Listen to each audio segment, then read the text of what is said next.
राधा स्वामी जी। साखी बिछड़ी हुई आत्माएं।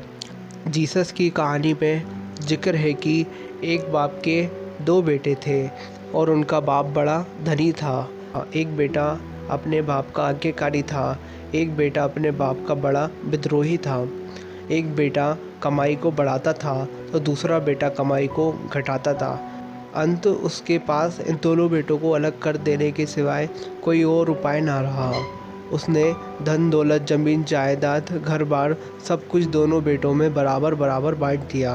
बड़ा बेटा बाप के पास ही रुक गया और उसने अपने धन को व्यवसाय में लगाकर खेत खरीदे, फिर उसने बगीचे बनाए। छोटा बेटा धन मिलते ही गांव से बाहर हो गया। थोड़े दिनों बाद खबरें आने लगी कि जुए में उसने सब बर्बाद कर दिया। उसने शराब पी डाली, वेश्याओं के नाच गाने में जो भी मिलता था वह सब मिट्टी हो गया। छोटा बेटा घर छोड़कर चला गया था, जो अब जुआरी और शराबी हो गया था। बाप ने उस बेटे को खबर भेजी कि घर वापस लौट आओ, पर उसे भरोसा ना हुआ कि मेरे सब बर्बाद कर देने के बाद भी मेरे बाप मुझे वापस बुला रहा है। प्रेम भरोसे योग्य है भी नहीं, और जब कभी प्रेम घटता है तो तुम्हें भी भरोसा ना आएगा। प्रेम ऐसा अनहोना है कि दिखाई पड़ता है। लड़के को भी भरोसा नहीं आया कि उसका बाप उसे वापस बुला रहा है, लेकिन अब वह दीन हो गया था, भीख मांगता था। उसने सोचा घर लौट जाता हूँ, भीख मांगने से तो अच्छा है और मैं घर में एक कोने में पड़ा रहूँगा। बेटे के आगमन की खबर आई तो बाप ने खुशी से मिठाई और एक बड़ा समारोह रखा। बाप ने मिठाई और भोजन तैयार करवाया, सारे गांव में भोजन पर आमंत्रित किया।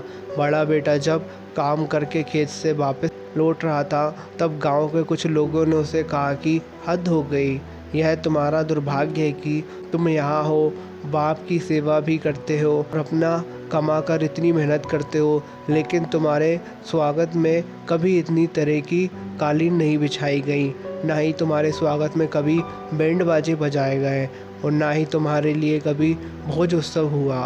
वह आवारा लड़का, तुम्हारा छोटा भाई, सब बर्बाद करके वापस घर लौट रहा है। तुम्हारे घर पर उसके स्वागत का इंतजाम हो रहा है, जाओ तुम भी स्वागत में सम्मिलित हो जाओ। घर में घी के दिए जलाए गए हैं, बैंड बाजे बज रहे हैं और मेहमान इकट्ठे हो रहे हैं। तुम्हारा बाप गांव के द्वार पर अपने आवारा बेटे की प्रतीक्षा कर रहा है। यह सुनकर बड़े बेटे को भी दुख हुआ, उसे अंदर चोट भी लगी। वह घर जाकर उदास बैठ गया और जब बाप छोटे बेटे को, जो घर से भाग गया था, उसे लेकर वापस लौटा तो बड़े बेटे को उदास पाकर उसने पूछा कि तू उदास क्यों है बेटा।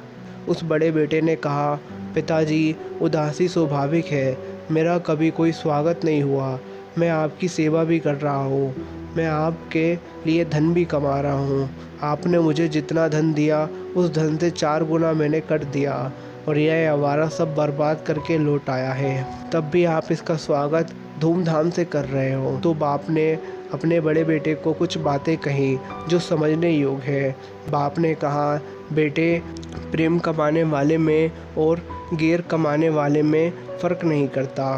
प्रेम अंधा होता है और जो निकट है उसके प्रति आश्रित है, जो दूर चला जाता है उसे पास लाने की कोशिश करता है।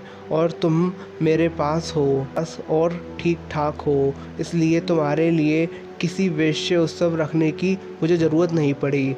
तुम्हारे लिए तो मेरा आशीर्वाद प्रतिपल चल रहा है, लेकिन जो भटक गया है उसके लिए विशेष आयोजन की ज़रूरत है, तभी वह आश्रित हो सकेगा।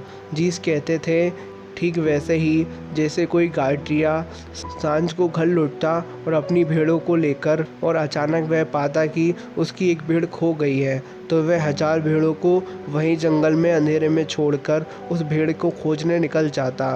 वह 1000 की चिंता नहीं करता कि इनका क्या होगा, लेकिन जो एक भटक गई है उसे लेने के लिए निकल जाता है, और जब वह एक भेड़ उसे मिल जाती है तो भटकी हुई उस भेड़ को वह अपने कंधे पर रखकर वापस लौटता है। जीसस कहते हैं कि प्रेम महत्वाकांक्षी नहीं है। यही बात मैं तुमसे कहता हूँ, प्रेम में कोई मांग नहीं है।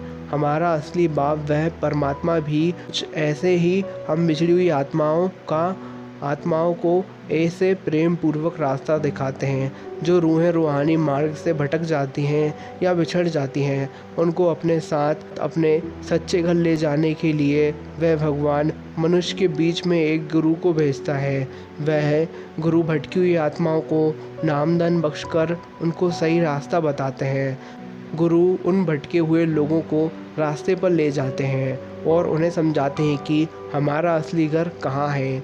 जो भटके हुए जीव हैं अपने गुरु का हुक्म मानकर सही रास्ते पर चलते हुए भजन सिमरन करते हैं, वह तो अपने असली घर 7 समुंदर पार करके पहुंच जाते हैं।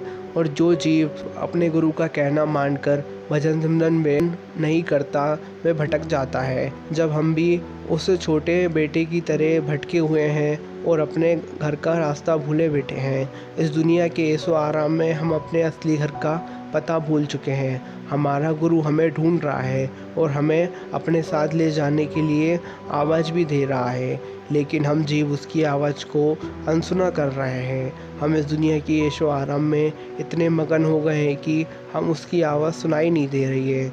हमें चाहिए कि हमें अपने गुरु का हुक्म में रहकर भजन सिमरन करें और अपने निजी घर वापस पहुँचें, जहाँ हमारा पिता हमारे स्वागत के लिए द्वार पर हमेशा इंतज़ार कर रहा है।